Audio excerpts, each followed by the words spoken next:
Okay, so I'm going live now. Okay. I'll ask these people to go on.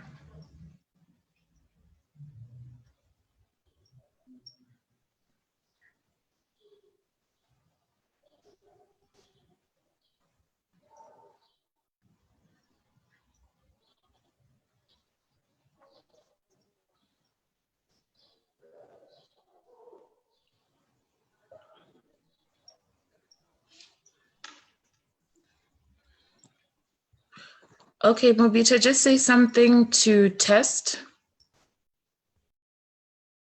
Hello, good afternoon, and welcome to Zoom.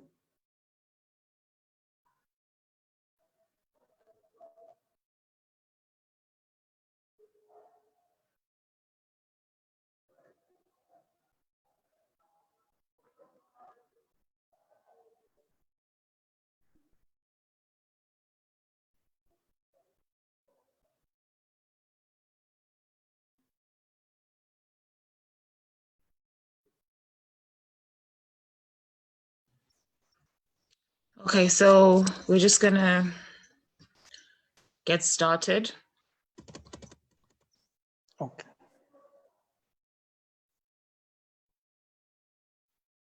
Hi, everyone. Good afternoon. I hope that you're good this Sunday. Welcome to our interview session of our Global Lockdown Masterclass series, which will be winding down in June. My name is Christine Rita Abankwa. I'm the founder of Secure the Bag Pan-African Success Accelerators. And today I am joined by one of Africa's greatest minds. His name is Mubita Nawa. He is from Zambia. He is a motivational speaker and a business person or entrepreneur. He's joining us today all the way from Zambia. Mubita, good afternoon. Good afternoon, Christine, and good afternoon to everybody. Enjoy being here. Thank you. And we just want to apologize for any cracking sounds. That's the network beyond our control, but we are faithful that it will improve, right, Mubita? We believe it's going to improve. I mean, it has no option. We attract good things, so it's gonna be good. Right. So again, I just want to apologize for all the people who got kicked out of the Zoom room. I know that you are joining us on Facebook, but I just want to send a shout out to Hao, who is joining us from Botswana. Mubita, we have a lot to talk about today. And before we delve into our theme, I want you to tell us who you are, because one of the greatest themes of your life has been the redefinition of identity. So who is Mubita Nawa?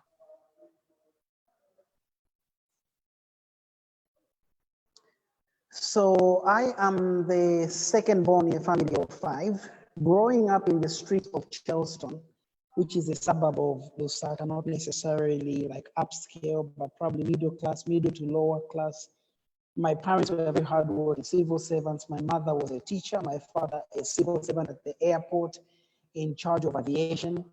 I think growing up in those simple, humble backgrounds, I found myself with this approach towards life, which is basically simplicity, poignancy, candor, and a bit of hard work.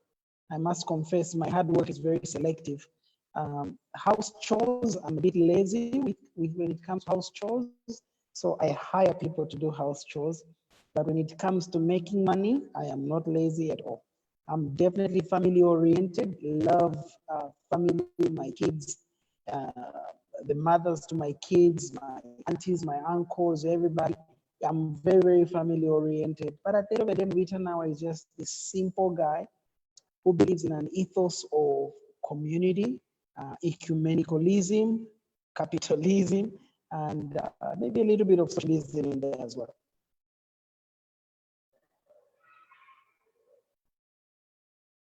Let's take a look at some of the most defining moments in your life and how they affected you. I know that a few years ago you faced a setback where you actually put out a press release saying that you were retiring from motivational speaking. What exactly happened? So at that time, I've always believed in diversification of businesses. Our motivational speaking had done very, very well. Before I came to Zambia, I used to live in the United States. So 20 years ago, I started my motivational speaking company in the United States, Dallas, Texas to be specific. And it was called Why Not Defy the Odds. And basically it was under the premise of if not you, then who? If not now, then when? And obviously the understanding that each person has a certain unique set of values, unique set of different things that are supposed to motivate them and drive them towards a given goal. Obviously, having returned to Zambia in 2007, June 6th to be specific, I faced a lot of opportunities here to grow my businesses, to expand my businesses, and being a person that believes in diversity, we obviously invested in many businesses. One of the businesses we invested in at the time was a automobile loan giving business. So basically, people would, it's almost like a payment plan. You do a small deposit and we give you a car on loan. And so as my motivational business grew, the automobile loan company grew as well. Unfortunately, one day I had a speaking engagement somewhere similar to this appointment I had with you today on Secure the Bag. And I couldn't go to Dar es Salaam to go and clear a total of 44 vehicles. So I gave these two gentlemen, two and a half gentlemen, $250,000 to go and clear my 44 vehicles. And that didn't go well. That's the last time I ever saw those people. And so we ended up losing that business. We ended up losing all those 44 vehicles. And that was a very, very, very huge turning point for my life. So that's what led to the resignation or retirement from motivational speaking, because I really wanted to focus on those court cases, on those claims. And at that time, people were attacking the motivator in me. And that is something really that I found very personal, especially because I really love motivation. So to separate the two entities, I quit motivation to focus on that. And that was 2013, 7 years ago. And hence the retirement statement.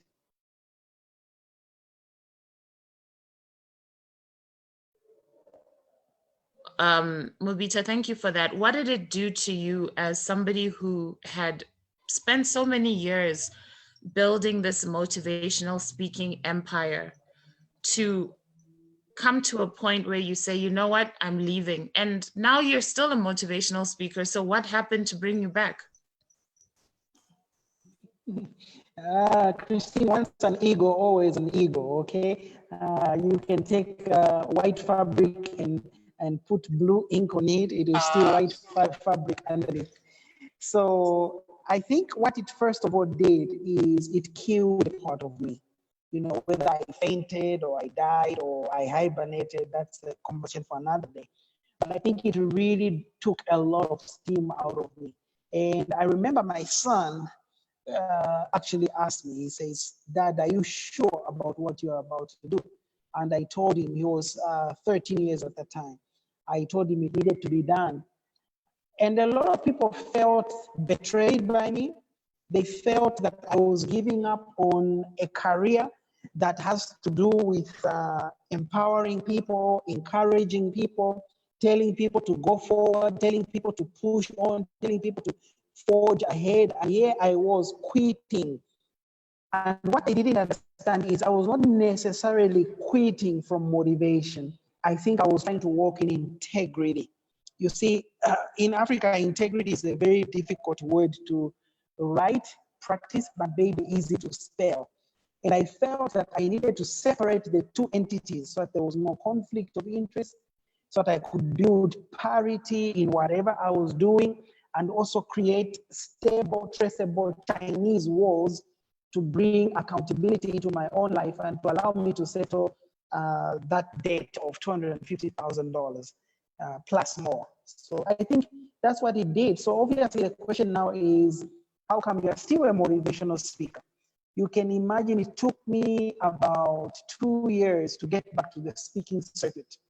And unfortunately, Christine, unfortunately, to this day, there are still some who think I'm in retirement. So when we put out that statement, some people stop hiring us because they respected the decision that we are now in retirement. So there are still some people who do not know that we are back on the circuit, which is okay. But I think it also gave me time to go and rest and take care of things that almost killed me.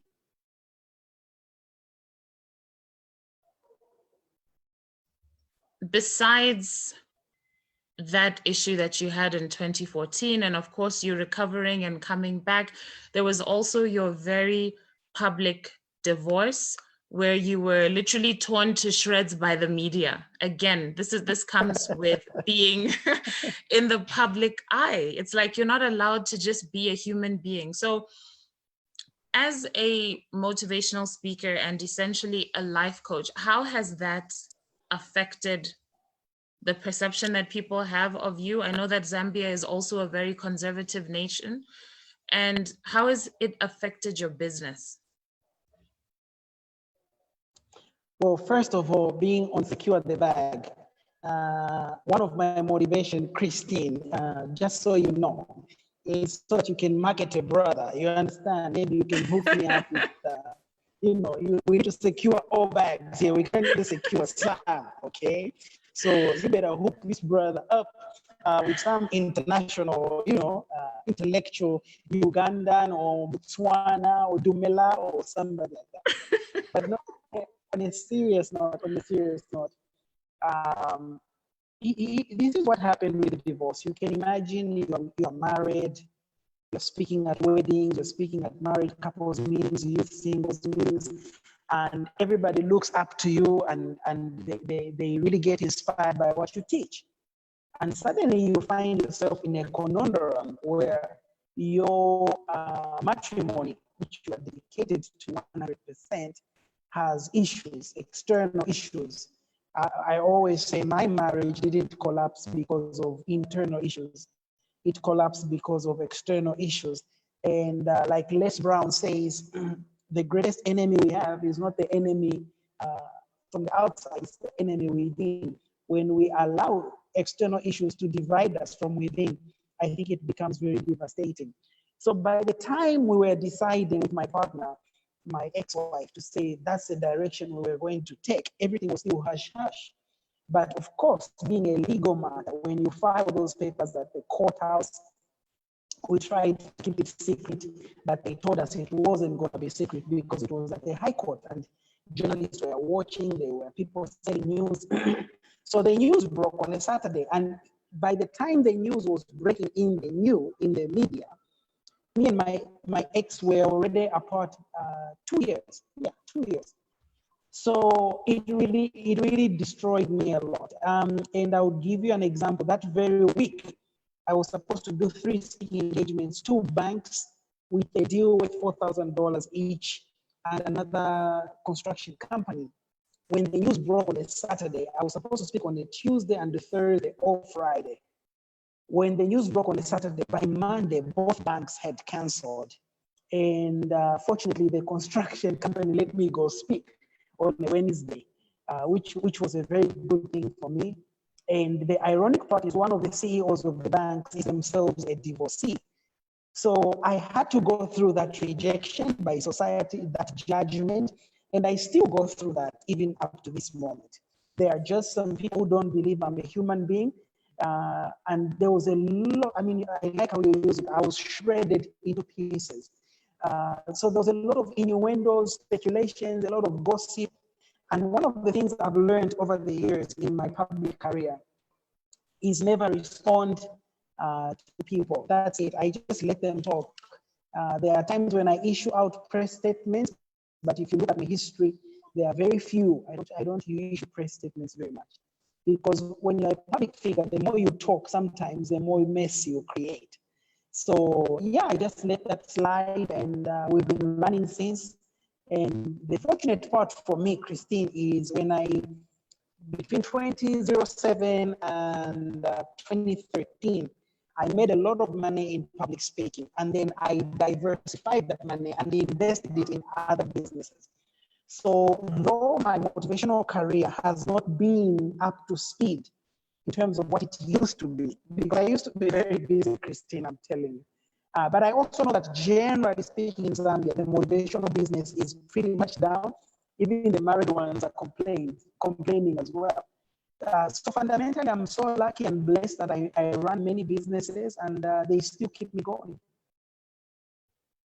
So I just want to repeat some of the things that you said because I think I lost you there because of the sound. You mentioned the fact that you were rejected to the point where soon after news of your divorce broke, two major banks canceled two major contracts with you, correct? And this was due to their fear of how the negative reports would affect their brands. And even afterwards, you continued to lose out on clients, but you diversified your interests from just motivational speaking and more into business. Is that correct? That's absolutely correct. Absolutely correct. Right. And, you know, this is 2020. Relationships end. We know people get divorced. Can you maybe share some of the cultural issues in Zambia that would make it so devastating to a personal brand to go through a divorce, which is already devastating to the parties involved? But now, why does society reject you to the point of your business suffering? So Zambia is pretty much a conservative country. They may not always come out like that. It's very conservative, very traditional, and very cultured in a salient way. You know, when you go to the Maasais, they are culturally loud. The Maasais, okay? When you go to Ethiopians, they are culturally loud. But when you come to Zambia, Zambians strike you as a modern group of people who speak very sophisticated English, are very exposed. You know, they've got the lubrication on their tongues to fit in almost anywhere. But don't let that fool you. Zambians are very, very, very conservative and very cultured, very, I don't want to use the word backward, but they do dwell somewhere in the backyards of probably modernity and modernization. So because of that, you obviously wonder, how can I, a small brand, destroy a big bank that is a multi-million dollar business or a multinational? Why wouldn't you let somebody like me with a story of failure, the story of determination, and the story of rising, why wouldn't you let that person come and motivate your people, therefore? It's because what I'm going through, your people are going through as well. What I've been through, my lessons might inspire people. But then that's not always the thinking. I must say, things have changed now since when was the divorce issue? Because 2013 was the business belly up. The divorce was when the news broke was 2016, 2017. Yes, I think so, somewhere there. So that was another fiasco. Let me give you an example, Christine. Right now on our page, we are doing a big campaign for our country, you know, just to bring awareness to the nation about independence and so on and so forth. And there was a major online publication on Friday that asked the question to say, how come Mubita talks too much, but he is single, you know? And they put me and two other guys who are also really like frontliners in this fight towards the emancipation of Zambia. And we are all single, ironically or coincidentally. So even up to now, that conversation is still going on, but it doesn't bother us. At least it doesn't bother me a bit. It's interesting that you say that. One of Zambia's most prominent exports is the economist, the international economist, Dambisa Moyo. And I've actually read a lot of criticism about her, you know, because she wrote the book Dead Aid, and she comments a lot on these issues. And, you know, people have made the comment, somebody who can't even find a husband is trying to tell Africa and Zambia what to do. So now, when we come back to the issue of identity, because now people are commenting, you're single, why are you running this campaign? What does that have to do with it? And how has your identity as a man who was formerly married, living, in this homestead, this family setting, how has that affected you? Like, what is your life like right now? So it has not affected me one bit, because you have to look at the reason why I walked away from a marriage of so many years. And if you look at the hypocrisy of a lot of people, on one hand, they believe in their anti-gender-based violence. I'll give you an example.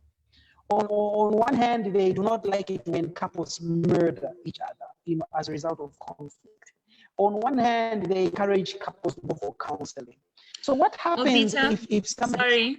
Hello. You're making such a powerful point and I cannot hear you. So I don't know if we should try to, what should we do? Maybe remove the headset and see, because that was such a powerful point that you're bringing. I think so. Just hold on one second. Okay. Okay, let's see.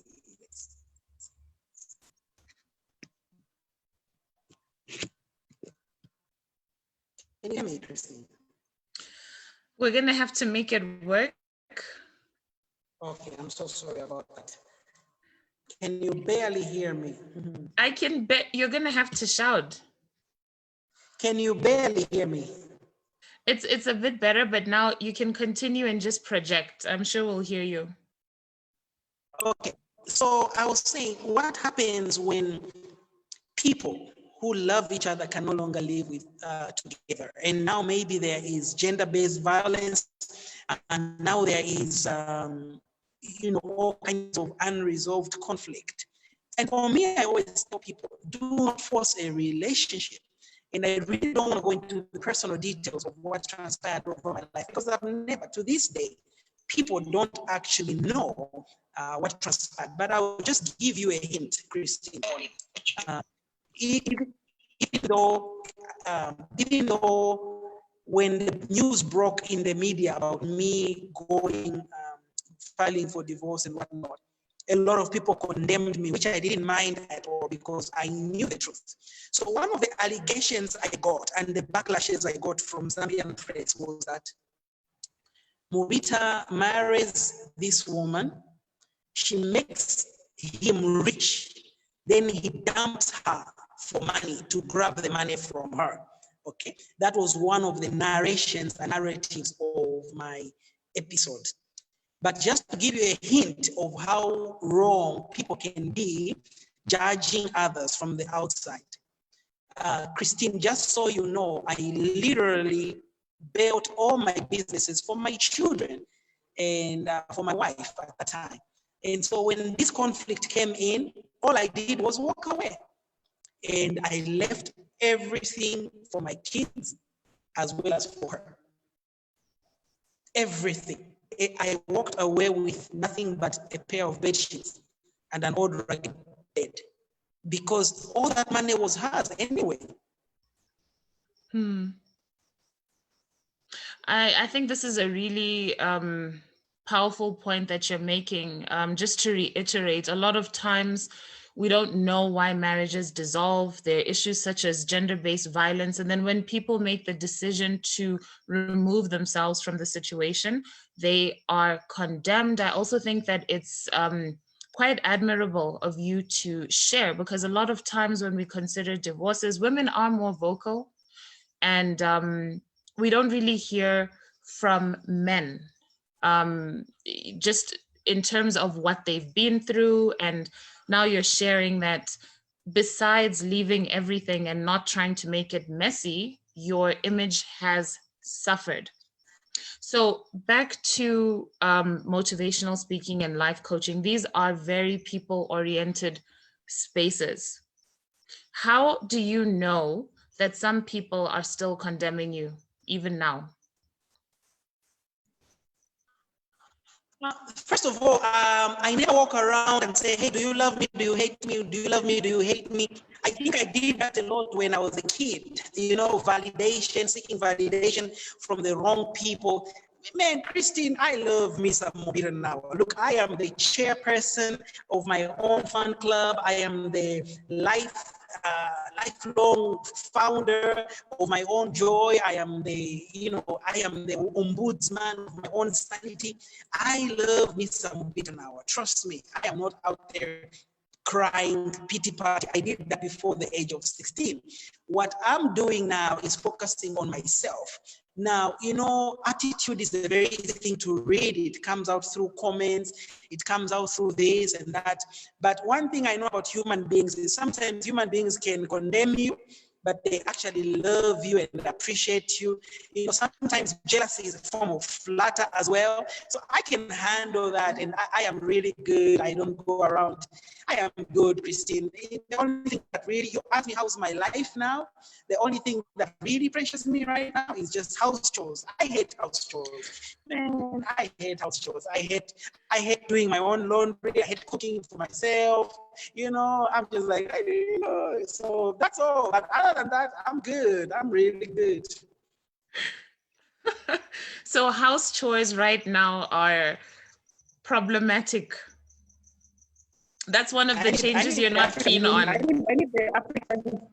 need the African Union to see what they can do on that. Send the permanent representative in my house. I don't know. I need help. Oh gosh, Mubita, a bit of humor to lighten up the mood. Thank you for doing that.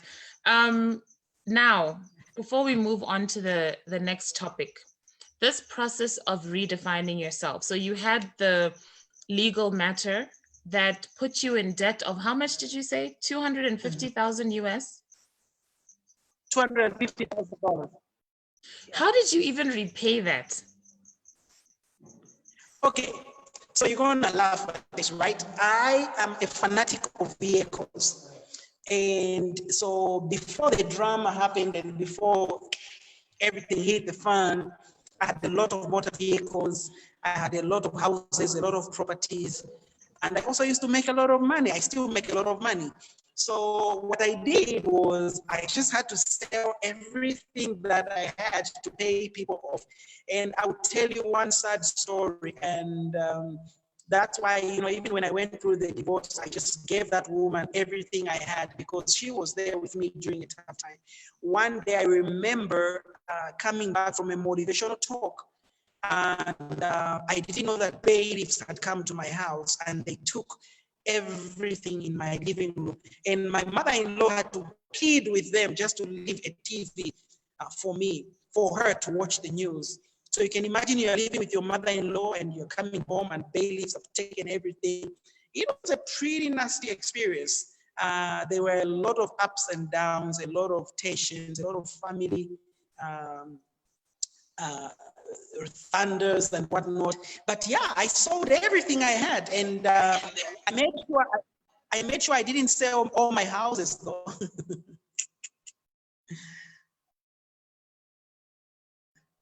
You didn't sell all your houses, and so?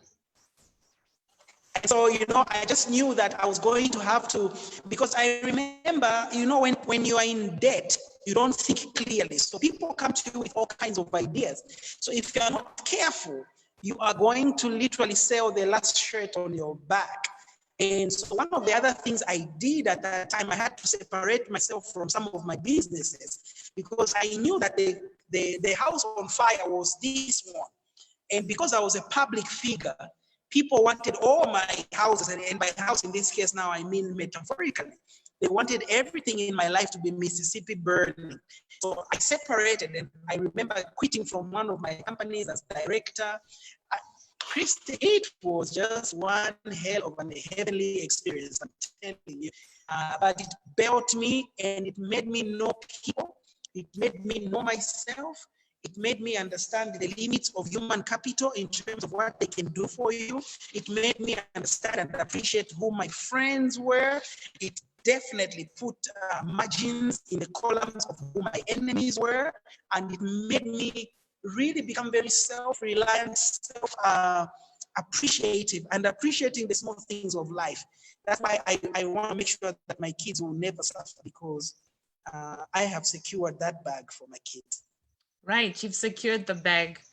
Mubita, now when I look at the two major or three major issues, because there was your business reputation being affected, there was this incredible debt of 250,000 US dollars, because even local currency would have been a lot, but this is US. And then the issue of a public divorce. Yes. So what I'm seeing is you reached a point where you were stripped of the identity that society creates for us, because we are defined by our financial status, we're defined by our societal standing, we're defined by our relationships. So you existed in a space where you had been stripped of all of these things. What are your top tips for somebody who has experienced this kind of calamity and now has to rebuild their identity?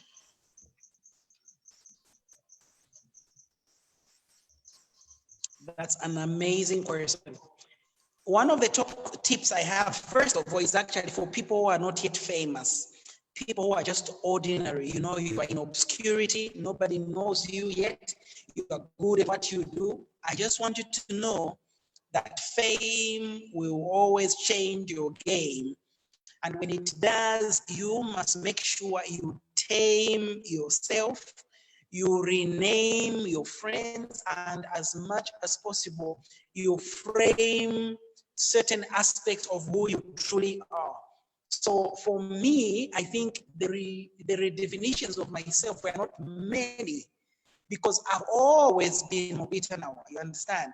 Even now, I'm still Mubita Nawa. I'm just this simple guy, you know, who pretty much lives a very simple life. I have never let my influence go to my head. You know, I've never, ever let that go to my head. That's when now I come to these ones who are famous right now. You see, money comes and goes. Being famous is an opinion of people, you understand? And when you start seeing even your own family give up on you, it changes who you are. And I think fundamentally, a lot of us begin to ride on the coattails of being famous and being idol worshipped and wanting to be out there looking all this, that, and the other. But here is another fundamental that it taught me. When I finished paying off that $250,000 debt, I was devastated still, because when I looked around, I didn't have my Mercedes, I didn't have my Prados, I didn't have my all kinds of toys to play with. I had lost my net worth, had shrunk. And I said to myself, I'm done. And a voice in me said, no, you're not done. Anyone who can pay back $250,000 in a space of 3 years is a great person. And so thereby came the uplifting of myself. I say to myself, okay, some people hate me. Some people call me a crook. Some people call me a con man. It's fine. They don't know the real story. You see, and for me, I don't know if it's stupidity or it's confidence or it's calmness or calamity, but I have this pizzazz, this oomph. I just have this confidence in me. I don't need to explain anything to you. I don't need to tell you where I'm going. I don't need to tell you who I am, what I value, and that your judgment of me has very little effect, if any at all. So that dogma, that belief in myself, in who I am, and there's one other beautiful thing, Christine. I love who I will be in 10 years' time. Like, I am crazily in love with myself at 10 years from today. You know, I'm appreciative of 10 years ago. I'm thankful for where I am right now. But Christine, when I look at my future, girl, I am so pumped. I'm just like, I am not wasting this. I better be ready for this. You know, I've been to hell and back. I am going to make sure when 10 years from today, even 5 years from now comes, that I'll be ready for it. So when you focus on that kind of thinking, You become a transformational leader rather than a reactive leader. You become a giver rather than a receiver. You become a transformer rather than a reformer. And those are two different mindsets. Thank you, Mubita. Again, when I look at the thread of your life based on what you're telling me, besides the confidence on its own, I see a diversification mindset where you're confident and you say, okay, this has been taken. I'm not giving up on myself. I'm diversifying. I'm going to do something else. And I'm going to keep, it's like you're a moving target, really hard to hit. And then again, I see the piece that you have in your personal mission. I'd like you to bring these two concepts together. So you're driven, you have a mission, right? What is the importance of living on purpose, living within your mission, and then diversifying? How do we do that? Because it is easier said than done, you know? You've gone through this, okay, now you're going to make your mission very clear to you. And the next thing is, how do I diversify once this part of my life has been hit? Okay, brilliant question. So the Americans say, if you know better, you will do better.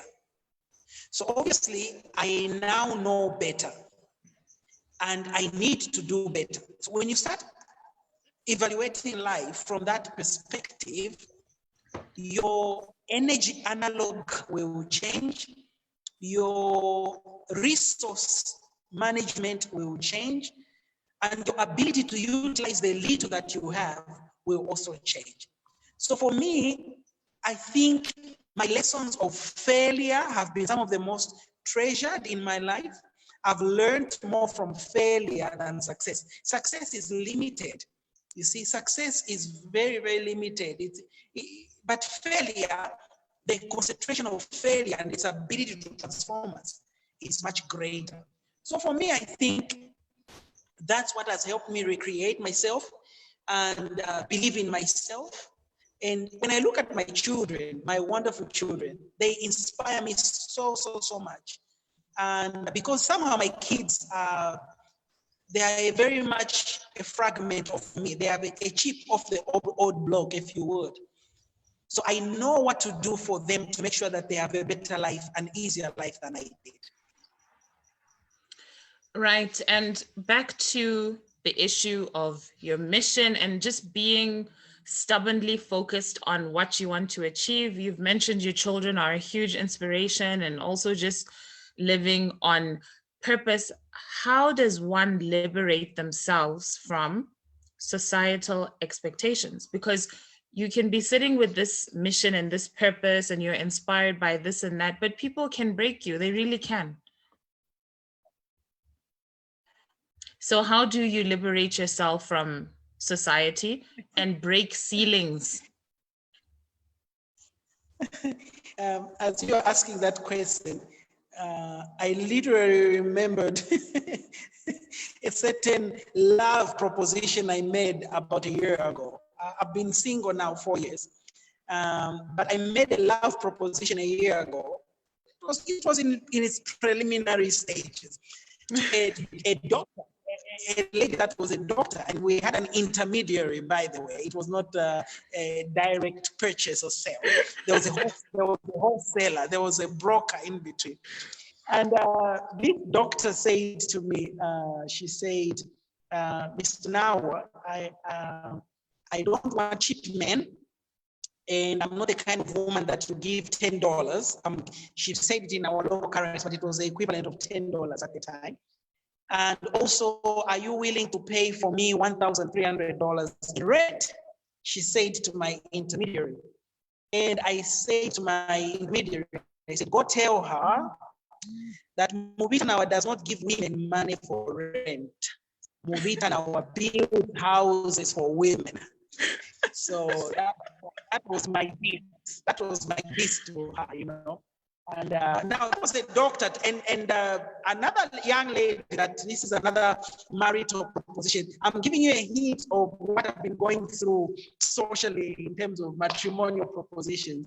Another young lady, this girl is just a 12th grader. She's not even a degree person.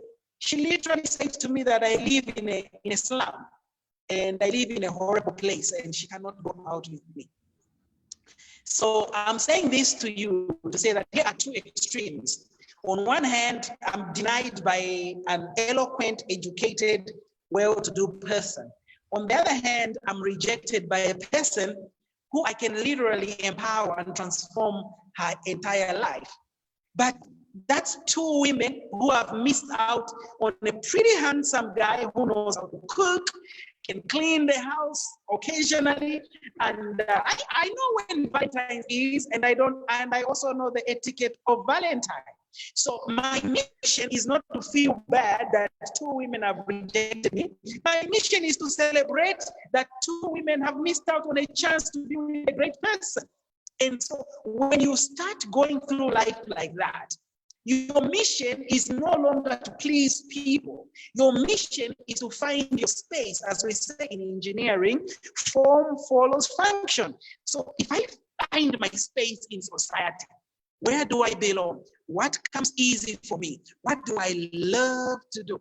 What keeps me at work at night? What problems do I like to solve? What fancies my ego and ticks?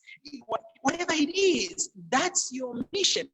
And you see, when you're stripped naked before the world and you can still walk as if you're wearing the emperor's clothes, you're good. Mubita, that was I love the two very different examples. And before that, I need to tell you that I received a comment from a lady in Malawi who says I should let you know that she can cook for you. Okay, so moving along. It's working. Hold on, Christine. Let's pause this conversation. Look at me. Look at me. I am blushing right now, and I'm a black man, you know. It's working. Give her my house number, give her my DNA. I'll send you my current location. Give it to her. Oh gosh, she's listening. I hope that she's creative enough to get hold of you. Mubita, you've mentioned I am literally blushing. Guys, we've made Mubita blush on live. Thank you, Ms. Malawi, for that. But Mubita, I just, when you were talking about these two very different ladies, one is highly educated and empowered, the other not so much. And the common theme here is not who is this man? What is his heart like? What is his, I mean, I'm experiencing your very vibrant personality, your intelligence, your thought leadership. The question isn't who is Mubita? Does he have a sense of humor? Do we share values? The issue here is finance. The issue here is money. Again, going back to how we define ourselves. And I remember seeing a post online when I was researching on you, and you had an issue with a government official, and people were commenting on your car. Now, if obviously you've said you don't pay rent, you build houses. This means you are a man of means, you're a man of vision. What can you tell us again about these perceptions that we have? So I've decided based on the neighborhood that you live in or the car that you drive that you're not all that.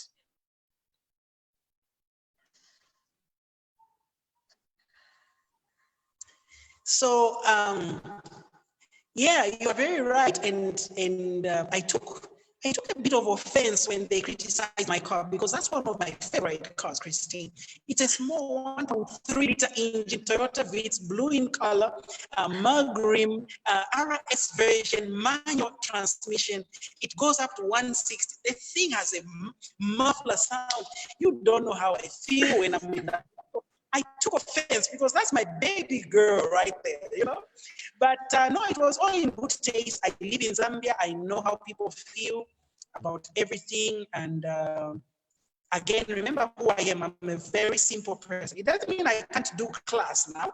It doesn't mean I can't spend. It doesn't mean I can't waste. But look at me. I'm still a young person. Dangote is probably 15, 20 years older than me. And Dangote is Africa's richest person. So why am I in a hurry? And also, I don't value relationships that are based on monetary policies. I think I value relationships that are based on ethos and values and decorum and mannerisms and culture and norms and expectations and visions and candor and honesty and integrity. Those are the things I treasure. Money comes and goes. And as people love, you know, my aunt, my very close auntie, she called me crying. She said, Sonny, I just wish I could tell these people how much you are worth. You know, I told her, Auntie, don't tell them. And you know, I'm a very shy person, Christine, and I don't like flaunting my wealth.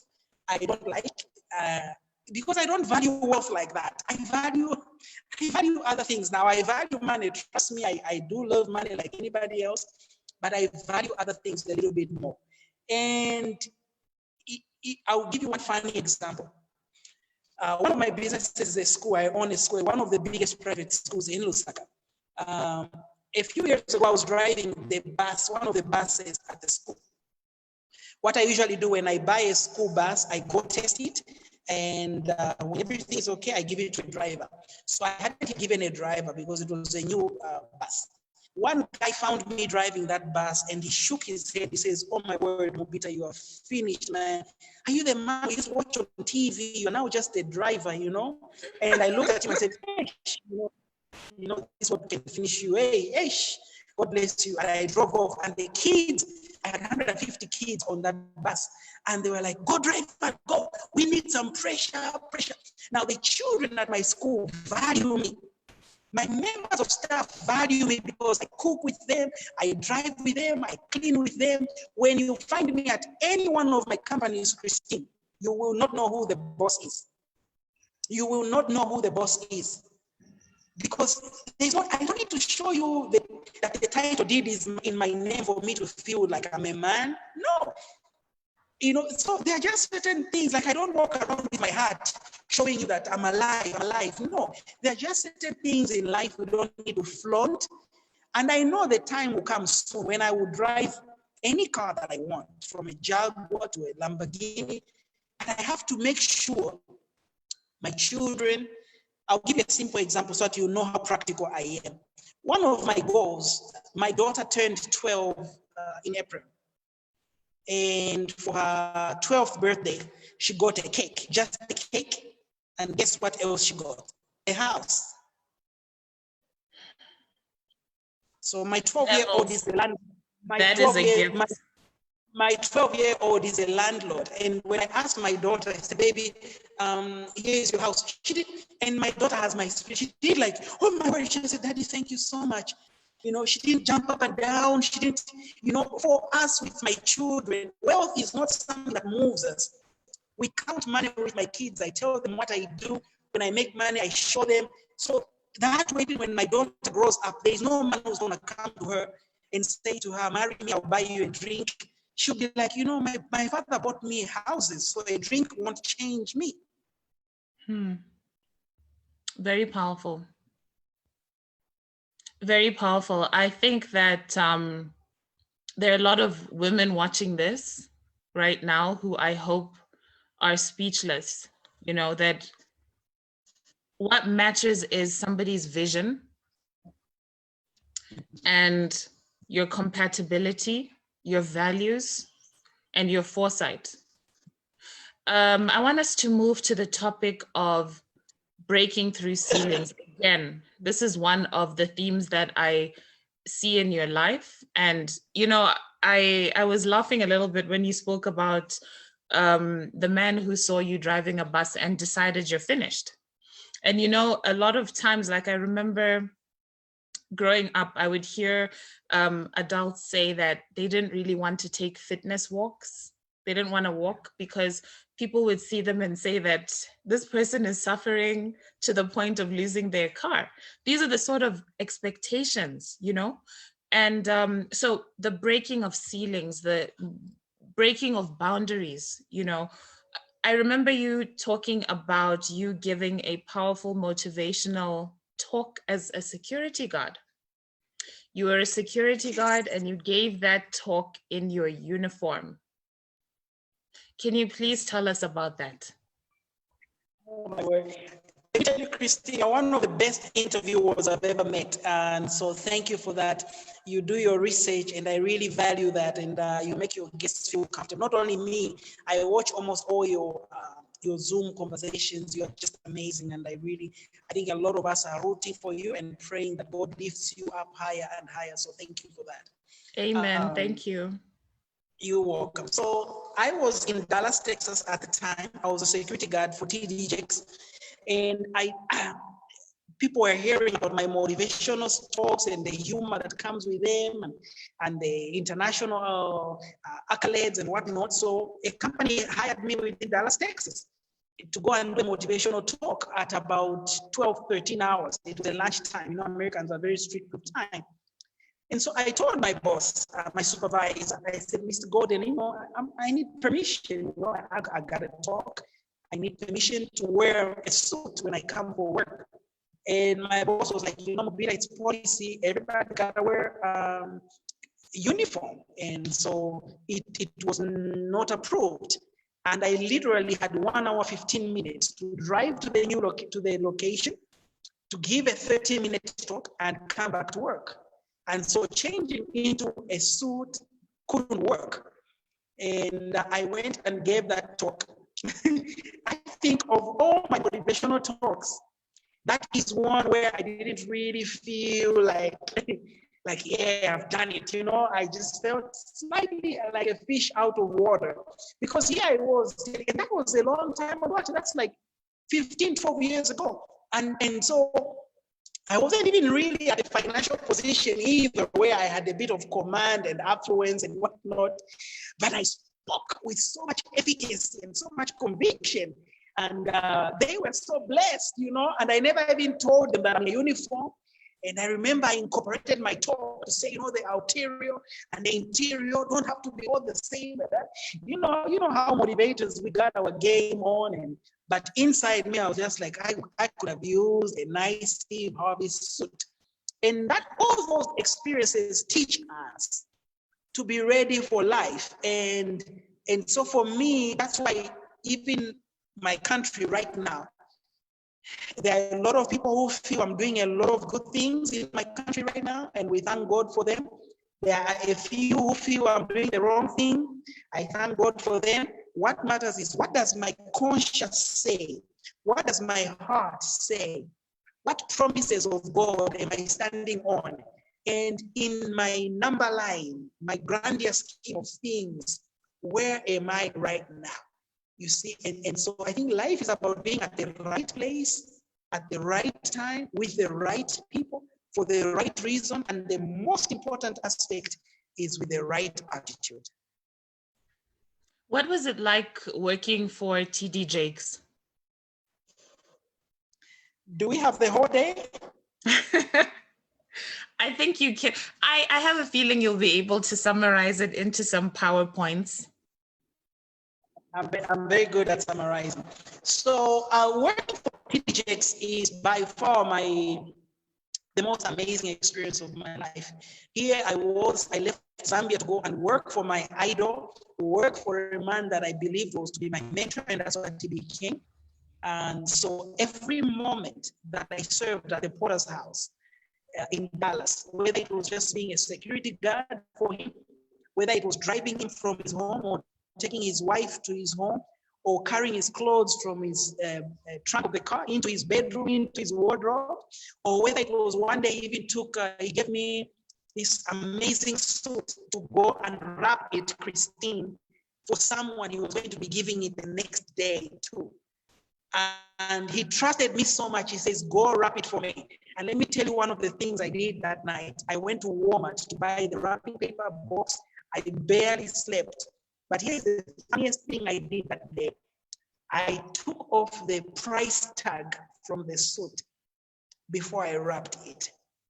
And that night, I knew I was ready for greatness, because I understood when you're giving someone a gift, you don't put the price tag.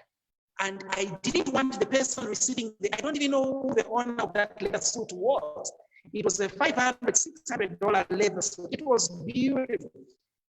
But I cut off the price tag so that they didn't see the price. And so it was just the most humbling experience of my life. It changed me, taught me a lot. Also, some of my resilience comes from working for TD Jakes. I saw him bury his mother. I saw his family shaken. I saw when his daughter, at that time, 12 years old, fell pregnant, and it almost broke him into pieces. So I saw a great man broken, and I saw a great man rise. And I've seen wealth, and I've seen humility. I've seen wealth, I've seen power and love. Who am I? Very powerful. I know that the issue of his daughter falling pregnant early was quite a blow. And you're right, the way that he rose from that and the way that she rose from that as well, to become a preacher in her own right. She is one of the most powerful women preachers right now. And if you listen to her sermons, at that time, I was working for her and her father.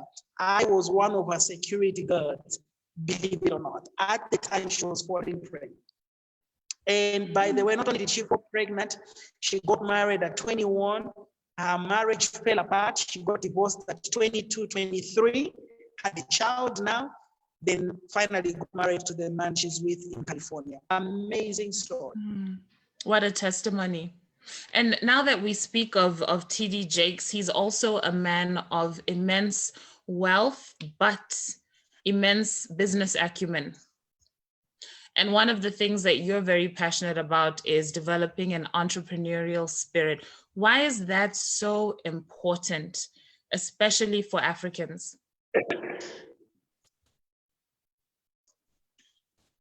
So in the West, the governments of the West always have a contingency plan for their people. In case of a tsunami, in case of a natural disaster, any calamity, the government will give you this. In case you are unemployed, the government will give you this. In case, here in Africa, our governments have no plan for us, generally speaking. The only plans our governments have for us usually have to do with how much taxation they'll get from us, how much new these fines and this. So it's very important in the bigger scheme of things, in our quest for independence and true economic freedom. It's very important that we be like a stool standing on 3 legs, at least 3 legs. Each one of us must have a minimum of 3 streams of income. And those streams of income, unfortunately, our universities in Africa, where they betrayed us. They taught us calculus, they taught us history of Shaka Zulu, they taught us so many things, but they never taught us how to make money and how to be independent. And so it's very important that we personalize that journey in that quest, that we harvest those opportunities on our own. And look at coronavirus, how it has affected a lot of us in Africa. And imagine, you're even lucky if you're working and you have a salary still, but a lot of people have lost money. They are now on half salary, quarter salary because of coronavirus. So if you are diversified, it is then easy to be able to get a bit of money here, a bit of money there. And let me share one of my secrets for economic empowerment. Don't neglect small income. Even if you're making $20 a week, that's a lot of money. I mean, if you think $20 is small money, send it to me right now, okay? If you think $200 is too small money, send it to someone right now. That's when you realize it's a lot of money. So diversify, be like a stool on 3 legs, 4 legs, 5 legs, each one making you some money, and we'll all be emancipated and will transform the economic landscape of Africa. And this advice also applies to people who are professionals, you know, working in banks, law firms, whatever it is, because there's also that thinking that, no, I have this full-time job and that's all that I do. How dangerous is that thinking? So for me, I ran my first business when I was 6 years old. We'll talk about that another day. But my first formal business started when I was 17 years old. And from the time I was 17 years to this day, even when I worked for TDJX, or I worked for a bank. By the way, I'm a banker by profession. I worked for a bank in Zambia 6 years. I worked for a bank in the US 1 year. Even when I worked for a bank, I have always had a side hustle. Side hustles are good for that extra tipping point income, the money that takes you beyond the horizon and the stratosphere of struggles. So even if you are a lawyer, you can do a side hustle. I have a friend of mine, she's a lawyer. She makes like between $1,000 and $5,000 per month on side hustles, not a real job, side hustles. Now, imagine $3,000-$4,000. That's your daughter's school fees. That's a mortgage paid. That's your grandmother being taken care of. And so if we learn as Africans to manage our time well, which is something you, Christine, you're absolutely good at, if we learn to make our time productive, we shall find that we waste a lot of time watching Z World and Telemundo and God bless our Nigerian movies, but there's time for everything, and we need to be productive. That way, we can empower the next generation. Even if they're not our biological children, we can adopt and empower other people. Thank you so much for all of these powerful insights, Mubita. Do you have any final words to share with anybody listening about resilience and about financial freedom?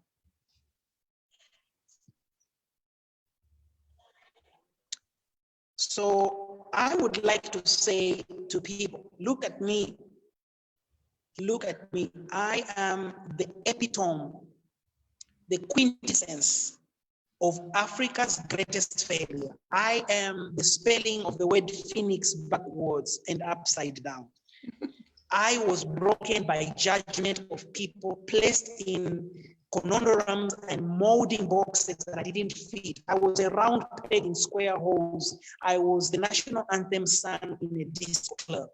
But I said to myself, like Nelson Mandela said, for every mountain we climb, we find there are many more mountains to be climbed. And I got out. I lost a few things, lost a marriage, lost a person I loved, lost so much, but I found so much more. Sometimes we lose the pencil and we cry, but we come out with a pen and a white wall marker and a projector and a laptop. Do not cry over spilled milk. Do not cry over locked doors. If a door is closed, go and get you some wood, some carpentry equipment, and make your own door. But whatever you do, you gotta keep going. If you try to love somebody, you invested so much and you lost so much, don't look at it as a loss, honey. Look at it as an experience. And remember, there is someone out there that deserves to be with you and that you deserve to be with. And there's an old poster I read years ago. It said, even the greatest among us bow down to the power of love. So open your heart to new opportunities, set your financial goals. By the way, one more thing, Christine, we cannot be successful financially if we are not successful health-wise, physically, as well as mentally and spiritually. This is the holistic approach to success. And when you do that, when you drive the Mercedes-Benz, a Jaguar, a Vitz, for goodness sake, you are still a great person. Mubita, I know that you open training programs from time to time, and you have one running online. Can you tell us about that and how people can get hold of you? So thank you very much. So of course, with COVID-19 and just different economic challenges for corporations, we do offer different programs, whether it's for youth, whether it's for single mothers, and so on and so forth. So there's one we started this week. It's run now for 5 days. It's called 45 Days of Leadership and Mentorship and so on and so forth. And it's one of my secrets to real estate. I am a very big stickler for real estate. You know, you have to have a roof over your head in your name, even if it's in your home state. So we're helping people become landlords, from tenancy to landlord, even if you're already a landlord, from just residential to commercial. And above all, we're helping people to be happy, sharing our secrets there on our Facebook page. They can click a link, WhatsApp me. My numbers are very public. They can send me a WhatsApp, and I'll let them know how they can be a part of those groups. Thank you, Mubita. It has been an amazing 1 hour. It actually feels longer than that because we covered so many things. You're so entertaining, so open, and so motivational. I see why you are in the speaking profession, but I also see that business is important to you, and I hope that's something that we can all pick up. I'm looking forward to having more conversations with you. I think that there are a lot more things to discuss with you that would be of benefit to everyone. And I just want to thank everyone who joined us. And that's all from me. Mubita, thank you so much once more. Thank you, Christine. God bless you. Have a good evening. Have a better one, and thank you very much. And don't forget Malawi now, Christine. Be good. I've not forgotten. I will never forget. Thanks so much. Bye.